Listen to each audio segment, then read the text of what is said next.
What is up, everybody? I'm your host, Jonah, and this is the DSG Report.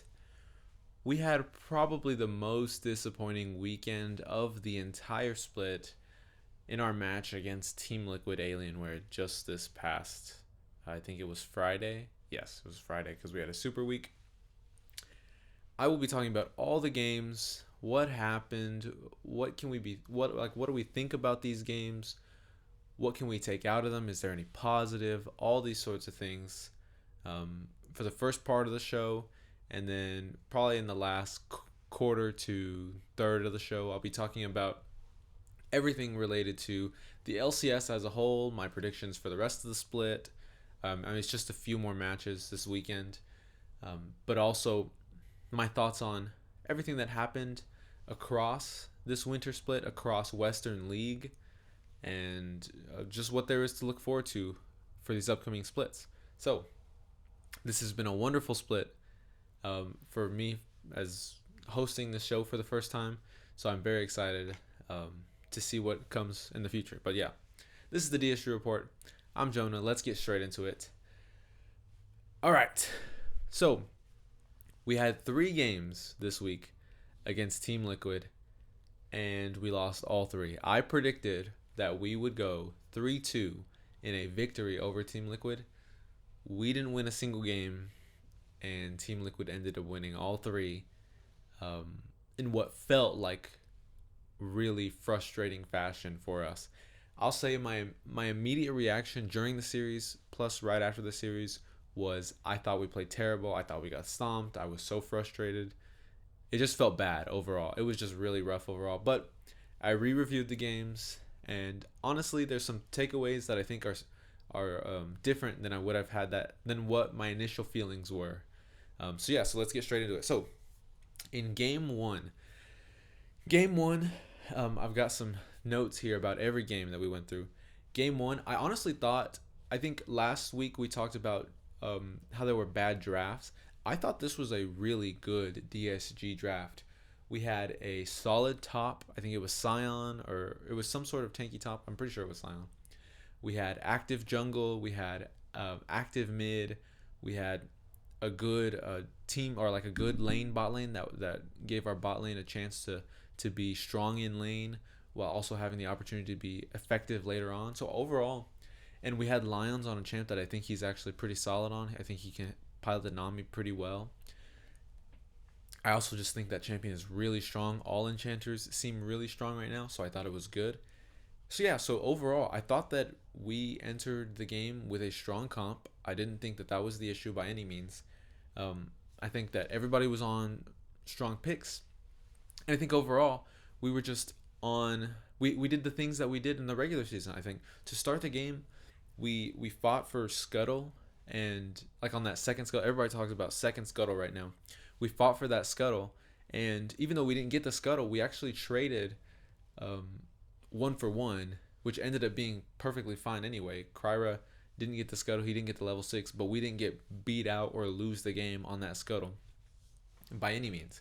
So that was already a positive. And we continued with our plan, which I thought that these comps are good at. Our plan, which is like get drags. That's just our plan. And then especially when we have Call Me on the rise, we had great effectiveness on that. I say right here, great early dive with the rise. I don't know when it was. I think it was either within the first 10 or 11 minutes, or maybe 8. Call Me gets his ult. He picks up Kryra. They go together to the bot lane or orchestrate a dive. That was perfect. I mean, that's exactly what you want to see out of our team. That perfect, and it's exactly the kind of thing that I feel like benefited us a ton in the regular season. I think that's exactly why we were a top 4 team heading into the playoffs. So it was good to see that. I thought that was a great way to start the series. I think we have it, like as a team, we have a strong mindset about how we want to play the game. Like I was talking about earlier, we just want to get drags, and we like playing traditional kind of fighting comps. I think the main things we like are playmaking. Like I really think we focus on getting our mid jungle into matchups they like, whether it's playmaking or they're the late game carries or something like that. Just getting them early activity. that allows us to kind of play the game how we want to play.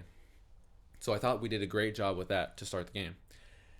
I think the issue we ran into with this one was that at about 17 minutes, it was this moment where Sajed is like he takes this really aggressive trade onto the TL bot lane in mid lane. They've moved on to the second phase of laning where the bot lane is moving to mid lane, and so he's in there. He's fighting against Yeon, and he just takes an over aggressive trade. He W's in. I like the aggression, but at the same time, it got him killed, and I think that was the beginning of what ended up being kind of an overall set of uncharacteristic mistakes that led to us losing this game. Because at that point, we had a pretty decent position, but Kryra gets caught after that move, and then yeah. So what I meant was Sajid gets caught there, and then Kryra gets caught on his wolves, just like literally like within the same minute, and it ends up going from like an even game to like TL's up 2.5k gold, just like boom. And what I thought was a perfectly normal game for us ends up being much more difficult than it would have had to be had we played it out regularly. I think in the moment, I thought this was such a terrible disaster for us. I remember thinking, oh man, like how could we do this? Like we've ruined our whole game. It's all over. But honestly, watching the game, we still fought back pretty hard. Like there was a couple more skirmishes. Kryra, Sajed, Calmy, even Lions and Castle all played the skirmishes pretty decently. It wasn't like, I guess I don't know if Castle was that involved, to be honest, but like the rest of the team they didn't roll over or anything like that. I guess in my mind I thought, oh, our game is over, like thinking about it just the first time through. But looking back at it, it honestly, we still played pretty well. And I think that was tied to our still strong identity of how we want to play the game. It was at a 21-minute drag where we had a bad drag fight. That was the actual point where the game started to turn more and more, because I think that plus some picks that happened at 23 minutes really cost us the game overall. So it wasn't just like a thing where we immediately, like we were doing fine for up until 17 minutes. We had one bad sequence, like one bad minute happened, and then the game was completely over. I honestly think we had 17 pretty decent minutes, one bad minute, another 4 or 5 okay minutes, actually pretty decent minutes, and then we had one bad team fight, and then afterwards another couple of uncharacteristic mistakes ended up costing us the game. And I think from that point it was kind of unplayable because our team didn't completely roll over or anything like that, but they're just too far behind to really do anything. Yeah, I said here the rest of the game after like the 23-minute was pretty rough. But honestly, we still fought for like Barons, and we fought for things that I feel like teams without like a clear game plan or without like some kind of direction would want to fight for. So I think that this game, in a different world where we don't have a bad team fight at the 21-minute dragon, and we just don't make some of those uncharacteristic mistakes that got us caught out, like Sajed, Kryra just failed his flash. Like that's just not common. You know what I mean? If we don't make those mistakes, I think this is a totally winnable game. So that was it's honestly frustrating to look back at, because you see that it wasn't like, oh man, TL was just so much better. They're just killing us everywhere. Like the FlyQuest and the C9 series, I honestly think you just saw that those teams were so much better than the counterparts they were playing against. I think this series you saw TL, I think, played better, of course, and they fought better. I think the real thing was that they fought better overall. They fought more together, more things, and we'll talk about that more as I talk more about the series. So, yeah, that was game 1, frustrating, but that takes us into game 2, where the Bard. I talked about the Bard last week, and it was pretty frustrating in this game because I feel like it doesn't make a lot of sense. It does not go well with the Kaisa that Sajed played, and it's just not the kind of you want. So, this is a little bit of a spoiler, but Lions picks Rel in the next game. I would have much rather Lions had flipped his picks to where he picks Bard in the next game and Rel in this game, as opposed to the way he did it, because I think ultimately it hurt us. I don't think he was terrible on it, but Sajid was down by like 24 CS at like 5.5 minutes into the game. That is bad. And Kai'Sa without some sort of engage or some sort of Nico or something like that is really set far behind in lane. So there was still solid activity in the early game by Kryra and Calmy. Like, you can still see they're trying to do stuff. They're trying to get drags. I think they ended up getting grubs this game. That might be the next game. I'm not entirely sure. But they're still trying to do stuff in the early game. It's not like they're completely out of it or anything by any means. It's just that the bot lane was far behind, and that really hurt us. And that led to a bad Herald fight at about... oh, no, I don't even remember what time it was, but... I have here, yeah. So we had that fight at Herald. The big mistake that kind of blew the game open was the fight at Herald. Really, this is where I say uncharacteristic mistakes continued to plague us, because in the first game it was getting caught out. I think it was Call Me, it was Sajed, it was but in this game, that fight, not Kryra, Sajed is just like in that weird space, like next to the wall, where he has nowhere to go because we kind of positioned weird and trapped ourselves. They completely crunch him. The ult comes down on him, plus the jungler on the other team, or there's other jungler support. Somebody gets some CC down on him. The Rumble gets an ult down on him. He's just dead instantly. It's a disaster. And Lions played the fight out pretty poorly on the Bard. He ults right on top of Kryra in the middle of Kryra's ult. So it kind of sucks. But I think even with all that, Call Me still did a really good job in the fight. It almost completely turned it around in our favor. He just got caught out by that Quid root, or that Quid charm over the wall, which was super good, by the way, by Quid. At that point you just kind of have to tip your hat. It's a really good pick by Quid. But Call Me almost entirely turned the fight around. So it's just even more frustrating to look at. Like, we completely screwed ourselves over before the fight even starts by our positioning. And I think it was partially Sajid's fault, but it's partially the team's fault by the way we positioned. And then even then we were still good enough. Well, Call Me and Kryra were still good enough to fight back. But ultimately it didn't really matter because we ended up losing the fight anyway still. So yeah, my notes here are just like really terrible coordination on the fight overall. Still, we almost turned it because Call Me is just awesome. And I say, yeah, our mid jungle is so good. I genuinely think our mid jungle is 4th best in the league. And you might be like, oh, that's not that high. There's only 8 teams. But if you think there's Blabber APA, which I think right now would probably be the top. There's Inspired Saint, which honestly I don't even know if they can get second. It's just really Inspired carrying that. I think Saint's mechanically really good, but I don't know about his consistency. He had a really great series against FlyQuest. And then there's Jose and Quid, who I just think Quid's such a great player. I think Jose's been playing pretty well. And I think that one's even debatable, but they beat us, so that's why I would say they go above Kryra Sajid or Kryra Call Me. I think there's a legitimate argument that you could put Kryra Call Me above Jose and Quid right now, but 100% I think they're 4th, because I think that they definitely are stronger as just a duo than the other mid jungles in the league outside of them. And that's really awesome, but it just sucks because I feel like our bot lane and even Castle too, put us in some tough positions, including in this game. We forced a Raptor invade at 18 minutes that ended up turning into like a really bad team fight. There's the moment where we invade the Raptors, and then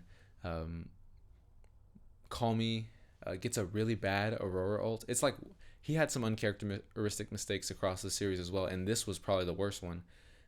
He just ults nothing, gets over the wall, and then we all like Castle ults in at a weird time because I think we're trying to turn the fight, but it doesn't really work. It's like it's just bad, and so I think we lose like 2 or 3 people on it, and at that point it goes from a 2.5k gold lead to about a 5,000 gold lead. So the game was just completely blown open. And yeah, that's another game where it's like this game, I think specifically game 2 was the worst game from us, but I also don't think it was like doomed from the start. I think based on the way that Calmy and Kryra had fought back in some of the fights earlier, I think that we could have won this game if our bot lane wasn't so far behind. And I think that starts with our pick. That pick and just the synergy in these fights, I just didn't think was there as much as it needed to be by any means. We just needed so much more synergy in the fights across the whole series, but definitely in game 2.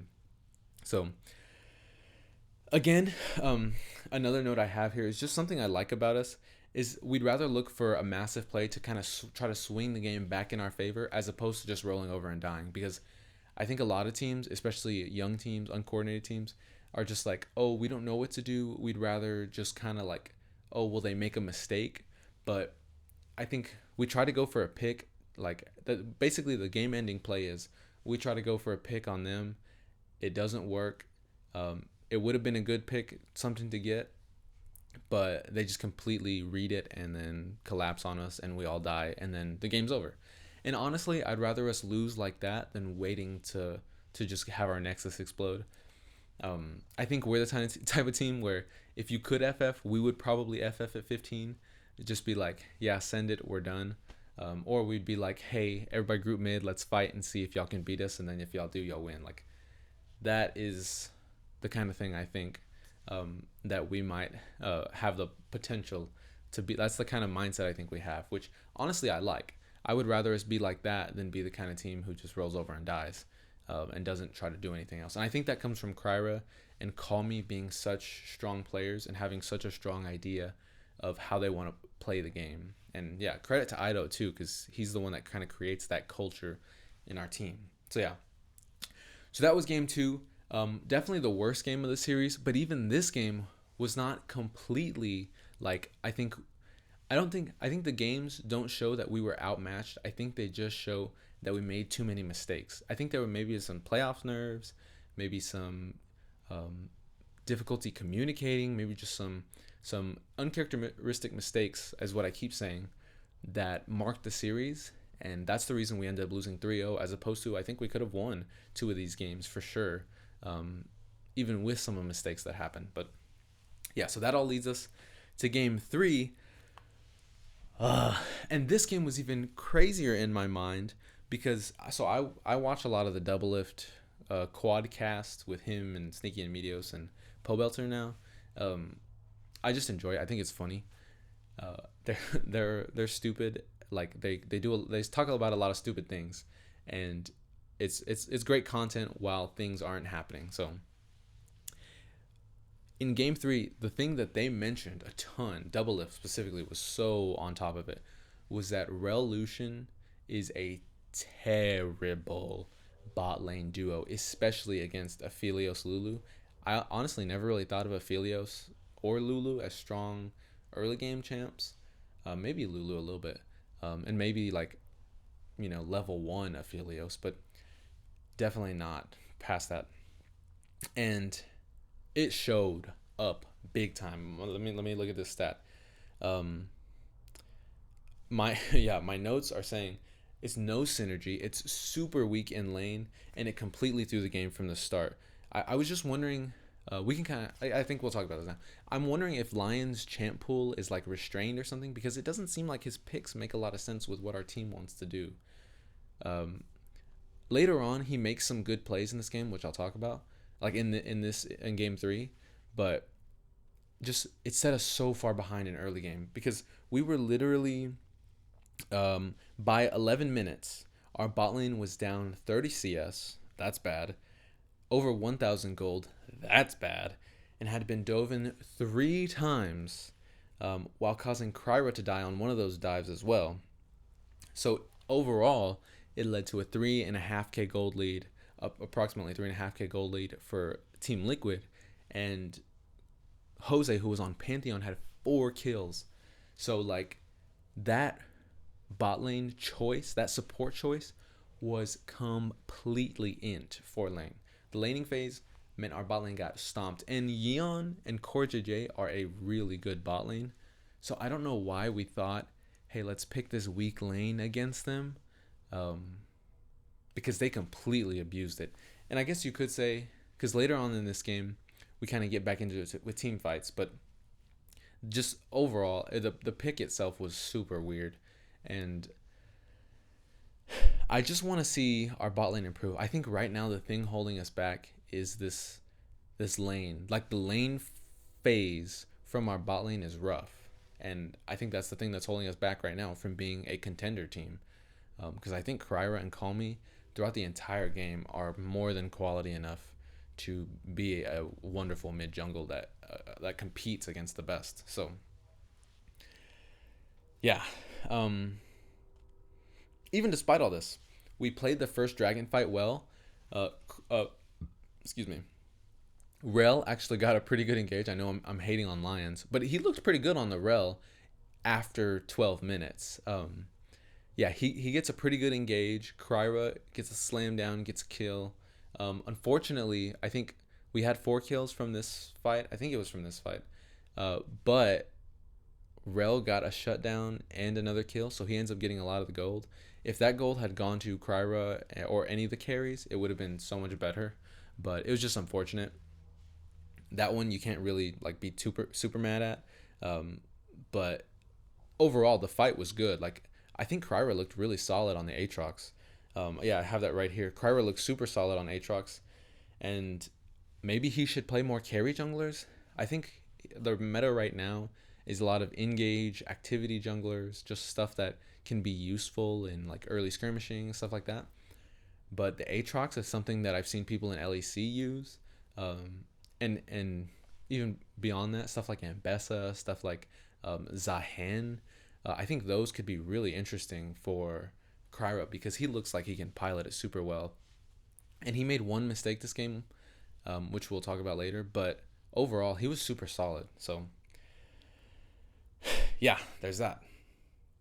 At 16 minutes, Lions actually has a super awesome engage. So he has a really good engage at the dragon, at the first dragon fight at 12 minutes. And then he has another really awesome engage, which honestly, TL had vision on him. So I have no idea how he gets this engage off. But he does a flash rel engage with the WR. And it's just super like wombo combo. He gets onto them. They take a big chunk of health. And then Kryra comes in and completely slams down onto them and kills both of them instantly, and we win that fight. Like, and by that point, we had completely flipped the game.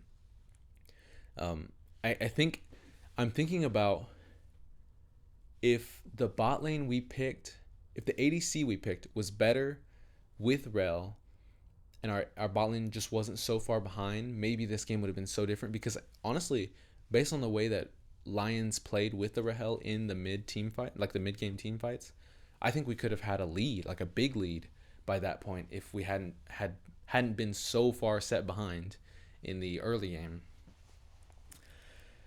So yeah, I honestly say I think he really wanted to play Rel, like Lions really wanted to play this Rel champ, and honestly it seemed pretty good for him. Like he seemed like he knew what to do on the engage, and Team Liquid just kind of started inting for a little bit. And we ended up making it to like Soul Point. So yeah, we win that fight. I think that was either third dragon or second dragon. It was something like that. And we're at a pretty good spot in the game now. But at this Soul Point, there's like contention there. I think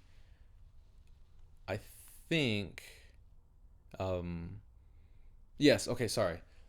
Sorry, I'm getting my notes a little bit conflicted.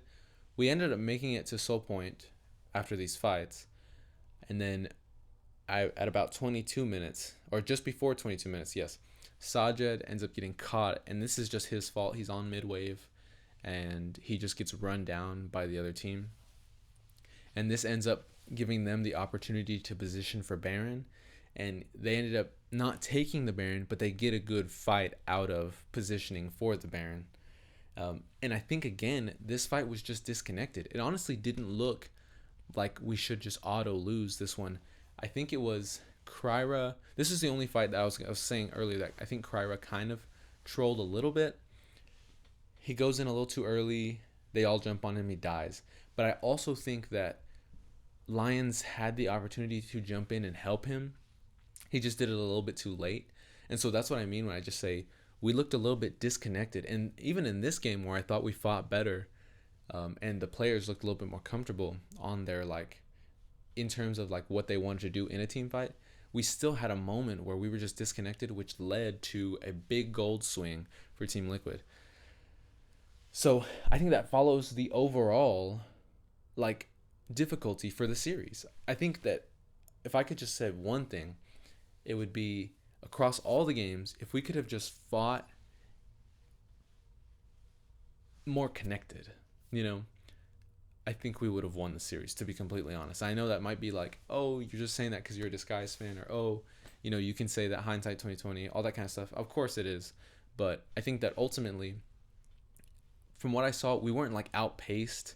We weren't completely like shut down in every sense. We just didn't fight as well, and we made some and we got picked off a couple times, and that gave Team Liquid enough of a gold influx, enough of a gold swing, and credit to them for knowing what to do on those timers and on those moves.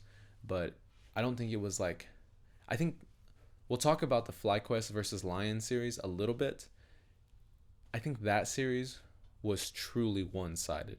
I think our series was ultimately one-sided, but when you get down to it, I don't think that the series itself showed that Team Liquid was just outpacing us or way better than us. I think it shows that we just made too many mistakes, and Team Liquid was good enough to capitalize on them. So, yeah. We ended up getting the Soul anyway, and then I think that's a good trade. People talk about, should you ever trade Baron for a Soul? I think 100% you take a Soul, and I was glad we took it. But we ended up losing the final fight at 29 minutes because Call Me, I think he's on Azir. I don't entirely remember, but whatever champ he's on, he gets caught out because he doesn't see the Pantheon that flashes and then stuns him, and then no. Quid is on Azir, I'm pretty sure. And Call Me is on Orianna, yes. And he doesn't see the Pantheon, yeah. So you know. And then he just gets caught out and one shot immediately. And yeah, and then the fights all split up and we lose and we get wiped, and then they just run it down and end the game. That's another example of what I was talking about, which is just we feel disconnected. That is just overall what felt like the big problem of the series was just that disconnection, and I think it showed up in the final fight. But ultimately, I don't think that Call Me was like super at fault. Jose was just in a good position. Quid followed it up well. On the other side of the fight, you had what I also thought wasn't very good, which is the Rel Lucian fighting 2v2 versus the Aphelios Lulu. This is at the time where, like, you know, both ADCs are like near level 15. Like, you have a Lulu at level 12 versus a Rel at like level 11 or something like that. Like, I'm going to take the Aphelios Lulu over the Rel Lucian every day of the week at that moment in the game. And it looked like it. I mean, just Lulu was just ulting on him, shielding him, polymorphing, you know, other guy. Like, it's just bad. And so we ended up losing that game and losing the series with it. So, all that to say, I'm honestly not as disappointed by this series as I thought I was going to be. Like, when the series happened and it finished, and I was like, I'm gonna have to talk about this and explain why I thought we were gonna go 3-2 against Team Liquid, and we ended up losing 0-3. But after rewatching the series, I'm not as frustrated by our play. I'm more frustrated, like, as our overall play. Like, I don't think we just lost our minds. I don't think we were just completely trolling. I think that we made some pretty poor mistakes and had some disunity, you know, just some bad coordination in fights. But ultimately, that's kind of stuff that you can work on and that will improve with time. What I saw that was really good was that our mid jungle was super solid, and our ability to fight back in games we weren't winning was actually pretty good. And so I think that's stuff you can take as positives. Um, Ultimately, going into this next split, which hopefully we'll be able to do better. And I don't know if we'll be competing for top two, but hopefully next split we can prepare ourselves to play better in playoffs, and then hopefully, compete for worlds way down the line. So yeah, so that was the series versus Team Liquid. I took 30 minutes to explain it. Hopefully I didn't bore you to death, but yeah, not all bad. Not entirely great either, but overall it was more dynamic than I would have thought. So yeah, that was my section on last week's DSG. We don't have a next week's DSG for the first time in this series. So what I wanted to talk about was LCS overall, in the Western League overall. I have in my notes. Actually, sorry. Real quick, I wanted to note that my MVP. I almost forgot about this. I wanted to give an MVP for this split, and I just have to give that MVP to Call Me. He was awesome this split. I think every time we were good, it was through him and Kryra, and honestly, I think Kisno played really well. So it was through him in the jungle. I think that they both did an awesome job of directing the team and being like the early game activity that we needed. Kryra looked awesome on a lot of champs. He did a lot of work in the early games. He's been so impressive and such an awesome find for us. I think it shows a lot of great stuff from our general management, from our coaching staff. I guess I can't really call it a staff because it's one guy. From our coach, about their ability to find talent, because he's been great. And I think if he keeps improving and the guys around him improve, like I think if Castle, Sajed, and Lions all improve lane wise, I think we'll be dangerous. Like, and they don't have to get so much better. They just have to get like to where they're not losing the game, like early game. You know what I mean? And not so much Castle, but really Sajed, Lions. But Castle has had some struggles. He kind of struggled in lane against Morgan, which Morgan seems pretty good. So yeah. So my MVP for the split has to be Call Me. The jungles were a close second, honestly. But yeah, great. Thank you so much, Call Me. Great split. As a DSG fan, I'm super proud of you. I'm excited to see what he can do for us in the future. And I hope we keep him for as long as possible because he's been great. But yeah. Okay. So yes, I did want to talk about overall LCS and Western League in general. So we're going to talk quickly, because this is going to be my longest episode for sure, about the LCS playoffs. Brief review of what happened last week. We lost to Team Liquid, and then FlyQuest completely dismantled, FlyQuest got completely dismantled by Lion. Lion looked awesome, dude. Early game, mid game, late game. Inspired completely choked out Griffin. Saint didn't make any of the stupid mistakes he makes. Dokla looked like the intangibles guy, and Berserker and Isles both look great. So if Lion can keep up that level of gameplay, they will find themselves in the finals against C9. That might give you a spoiler towards what I'm going to talk about later. And then in the final series, C9 also beat up on Sentinels, and they looked much better. I think that Sentinels actually looked like they had plans for the early game. They knew kind of how they wanted to play. They just got outpaced and outplayed overall by C9. And I think C9 looks super good. I would not be mad about sending either C9 or Lion to first stand because I think they're both good teams.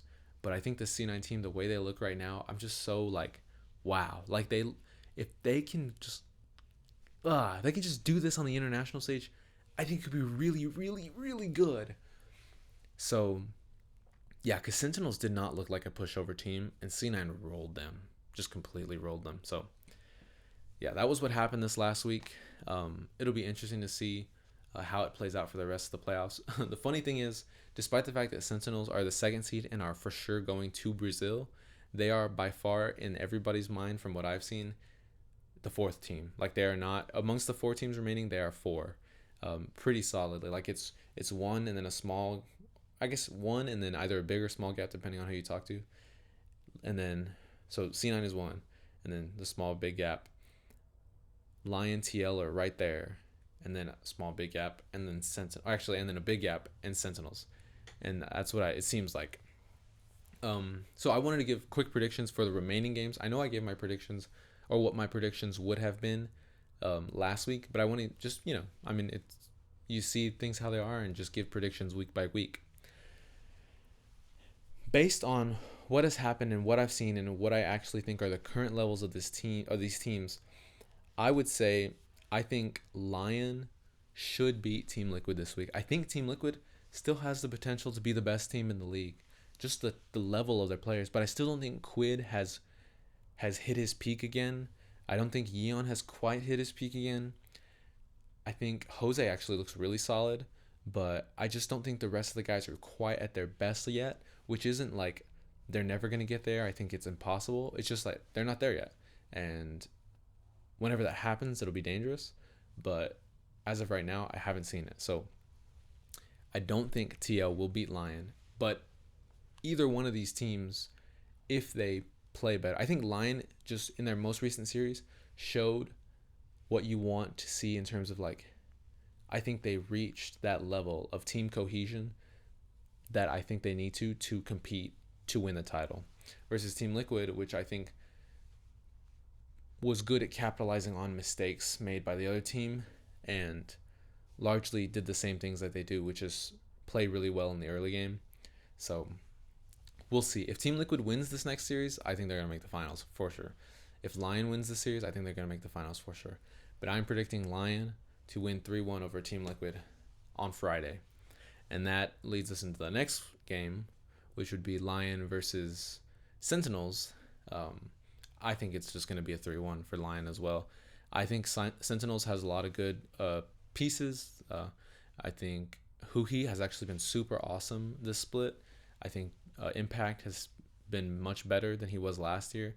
I really have been impressed by Hambach and Darkwings. I think they've been pretty solid. But I don't think that they're going to compete with Lion. I think I gave them a game out of respect for how they've been playing overall, but I could very much see that series being 3-0. Now, if Sentinels, I don't want to completely write Sentinels off because say they play their best league, I could see them, potentially winning. People doubt Golden Glue all the time, and somehow he always surprises people. So I could see them potentially winning. But I don't think it's likely. I think Lion win. And then that leads to the final matchup, C9 Lion. Lion has run the gauntlet at this point. They've won all of their lower bracket games, lower bracket matches. That would be a 3-0, a 3-1, and a 3-1. So they're 9-2 at this point going into C9. And that leads to what might surprise people. Actually, I'm baiting. Okay. I think C9 would end up winning 3-1 because I actually just have a lot of faith in the C9 team. And I don't want my soul to be crushed, but I still think it could be. I actually don't think this series is 100%. Honestly, I would say at best, you're 60% in favor of C9. I think you can't really go higher than that because the potential of Lion is really high. And Inspired kind of owns Blabber in the last few years. So we could see that kind of, and C9 collapses too. So we could see that happen. But I really think that the presence of APA on C9 is so important and so awesome for that team that I think it'll be the difference maker and ultimately will be the reason why C9 goes on to win. And I think I said it, that I have them winning 3-1 over Lion. Over Lion. But I think that Lion could very much win the series and it could be completely flipped. But I actually really like C9 individually, matchup wise, from top to bottom. I think, I think that laning wise, you could see them win. I think that late game wise, you could see them win. So I can't betray C9 just yet. But I honestly think it's awesome that for 3 of the 4 teams, I really could see a world where they win the title in what feels like it should be not that complicated. It's exactly what we wanted, so super interesting. So those are my predictions. I'm seeing that I'm about already nearing 40 minutes. and I don't want to keep you for too long, but I still have more stuff to talk about. I wanted to talk about the LCS overall, not just like the playoffs, but like the overall, like how did the split go? And Western League. I thought that the split one, winter split, was awesome across LCS and LAC. I think if you got to see the Los Ratones stuff happening, that was super cool. I didn't watch all of it, but it was just really like hype. I think that LAC was pretty interesting throughout regular season, and it's been pretty interesting throughout playoffs. I'm kind of annoyed that G2 just rocks up to every single playoffs and is just the best team, despite the fact that they didn't do anything in the regular season. I digress, but yeah, so that's been interesting. And then LCS has been super interesting. I think that each week brought upsets, brought intriguing stories. I mean, for us, Kisno was super good. Into Kryra being super interesting and good. Sajed was a wonderful surprise. Like, that's just for us. There's different teams like FlyQuest and Sentinels and even Lion and TL now that are just having interesting stories, like fun players, all sorts of things. So right now, I think as an LCS fan, I'm very satisfied. I think overall, content-wise, there's been a lot of content that I've liked as well. I wish DSG would put out more content, which is why I'm actually doing this right now, because I want to see more DSG content. But overall, like, I couldn't be more happy as a league fan. I think once we get these like full-on splits with road shows and stuff like that, which I'm still like, announce the road shows, but once we get it, it's going to be awesome, and it's going to get even better and hopefully build fandom and grow viewership and start to build back some of the things that we've lost over time. So overall, league is hitting right now, in my opinion, and I'm excited to see, because I think this weekend will be very interesting across Western League. And yeah, it could be make for interesting finals, it could make for quick finals, it could make for interesting first stand. So yeah. And on top of that, having this be my first split doing this show has been fun. I mean, it's honestly kind of been difficult to do this in a way that I felt like worked every single week, but I felt like I've gotten better at it. And yeah, I mean, if you guys have any suggestions, stuff like that, stuff you want to see, please continue to throw that towards me. And yeah, so okay, let me see. Oh, okay. This is not related to Western League specifically, but it is kind of. If you didn't get the chance to see, like, the Esports World Cup, I mean, I don't like the Riyadh and all that stuff. That's a whole other thing. But they are, unfortunately, I only say unfortunately because it sucks that they're doing it, but I love the concept. They're doing the Nations Cup, and the Nations Cup is super awesome. It's something I've wanted for so long, and I just wanted to give you guys my rosters for Nations Cup, because I think right now we're at a time where there's a lot of actually pretty, like, you could make some pretty solid rosters for the American team and the Canadian team. And so I wanted to give those two rosters, because I wouldn't be rooting for Canada above America for sure, but I would be rooting for Canada second, and I would be rooting for America obviously first. And so yeah, wait, so let's go quick through that, because I'm long on time this week. For the US, I think this roster has insane potential, like, just flat potential. Like, I think they could genuinely be third or fourth. I think Vietnam and Taiwan are always going to be strong in a contest like this, but I think US will be amongst those two teams for that third, fourth spot, because I think obviously Korea, China will get 1-2. But yeah, so my team is in the top lane. I have Dokla. Obviously, honestly, top is the worst role, and Dokla is kind of the only option. So we need Dokla in this spot, and I think he fills a good role. I don't think he's going to be the strongest laner, but I think he's going to fill his role of just playing the role he needs to on the team. In the jungle, we have a major player, Blabber. I mean, we honestly have some decent guys behind him, like I think Griffin's American. I think Kryra's Canadian, but I think Griffin's American. Kisno is American. So we got some good guys behind him, even if we couldn't get Blabber. But I think Blabber is 100% the guy you want to take. He's clearly the right mindset, great talent, mechanics, all that. And in the mid lane, we have APA, who has shown to be wonderful with Blabber. They have awesome synergy, and I think that would completely help the team to just have direction immediately. So, and this is where it gets super fun. Oh, actually, wait, not yet. So mid lane, I have APA, and then as a backup sub, I have Darkwings. I think Darkwings has been pretty good. He seems like someone who would benefit a lot from being a part of this team. But yeah, so mid lane, APA definitely the starter. But if we needed a sub, I have Darkwings there, just for some variety. But in the bot lane, you get Yeon, awesome guy. We have some other ADCs that can be like good potential pieces, but nobody as like mechanically solid and lane dominant as Yeon. And his support would 100%. We'd have to go get our guy back from Europe, Busio. Busio is an American. He has Polish citizenship, which means he could declare for Poland. But I don't know if he did that, that would kind of suck, and would cause us to have to go in a different direction. But if he doesn't and he plays for us, which he should because he's American, he's lived in America his whole life, then it would be awesome. Yeon Busio bot lane. At some point, Yeon was the best bot laner in the West. I think it was probably 2024. 2024 spring, Yeon was the best bot laner in the West, for sure, in my opinion. Not even my opinion. He was the best bot laner in the West. Busio is currently the best support in the West. Those guys together would be so awesome in lane, and Busio is so wonderful in fights and all that kind of stuff, map play. Him with Blabber and them with APA. I just see this team having so much potential. And Dokla in the top lane just minding his business. Awesome. I think you'd have to have Inero and Dom, the C9 coaches. They're both American. Coach a team. I think that'd be awesome. I think that just brings so much synergy from like the C9 core, which is really good.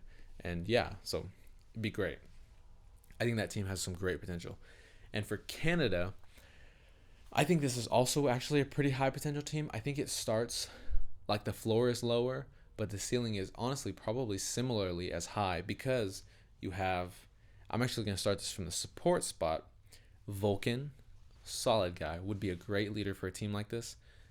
He's going to be joined by Masu. That's a pretty solid bot lane. Masu has shown to be pretty good in lane this split. I think that with Vulcan as his support, somebody experienced that could guide the lane a little bit more, that knows how to play the map better, I think you would see them be great. And then in the mid lane, we'd have to get the other guy back from Europe, Jojo Pyun. Jojo Pyun playing for NA once again is my dream. And he would be playing for Canada in this model because he doesn't have any other citizenships like Busio. So think about that. Those are literally three of probably the best North American players we have across league esports right now. Jojo Pyun, Masu, and Vulcan. And all of them on the same team creates a really solid core for the next player, which is the jungler, and that's Kryra, who I think Kryra has looked awesome. And I'm not just saying that because I'm a DSG guy. Out of Canadian junglers, I don't really think there's another option outside of Kryra. I'm trying to think if there's anybody that comes to mind. There's nobody in LCS. And yeah, so Kryra, who young but has a lot of talent, Inspired has talked about how he thinks Kryra is really smart about the game. This is definitely a team that I could see competing for top 8 just with these 4 guys. And I think honestly with those bottom 3, along with Kryra, they would help him grow so much just out of the gate. And they're all so talented. I think this team has really great potential. I think top 8 feels safe to me, but I could see a world where, if they get the right series, if they mesh well, if Jojo Pyun pops off, stuff like that, they could compete for top 4 for sure. And then in the top lane, which is the only area of question, I don't think that it's bad that we have a younger player in this role, because it'd have to be, I have Hoarder, who is an NACL player, or Sniper, who is also former LCS player, current NACL player. Both of those guys would be awesome. And they're both mechanically talented, raw mechanically talented. Need a lot of direction, need a lot of help in the mid to late game, But I think that's why the rest of the team having a really smart mind about the game would be super helpful for these guys. So I think that while the team isn't perfect, Team Canada isn't perfect. It has a lot of potential, and if this is the only year Esports Nation Cup happens, then it might suck. But if this is like the first year and you get to build off of it, it might be really good for a team like Team Canada. So Team USA, I would be super excited about. Team Canada, I would have a lot of excitement about, but some reservation. But still super excited to see Busio and Jojo Pyun compete for NA again, and just the rest of the players. I would be so happy. I think there's potential for some letdown because you don't want to see there's potential that the players kind of, it's like too much, and they don't take it as seriously as they need to. But I also think there's some potential for some awesome league from our countries. So yeah. So that's Nations Cup. And that was really the last thing I wanted to talk about. This video is nearing, I think it's at 50 minutes or something like that right now. So I can't possibly keep you any longer. But yeah, so with all of that out of the way, thank you so much for watching the first split of this show. Thank you so much for supporting with your likes and just with your engagement. Please tell me if there's anything I can do to help improve the show, to help improve the visual quality, the just captivating stuff that keeps you interested, topics. Do you want me to expand more outside of DSG? Do you want me to try to get interviews with maybe guys from DSG? I don't know. I've never even thought about that, but just more stuff with DSG. Or do you want me to do like I did in this episode, which talk about more like general LCS, talk about more other things? Whatever it is, please let me know. I'm super excited to keep continuing to grow this show, to pour into the show.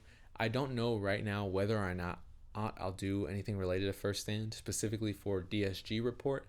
I'll probably be super excited and want to make a video for First Stand overall. So just be just be on the lookout for that.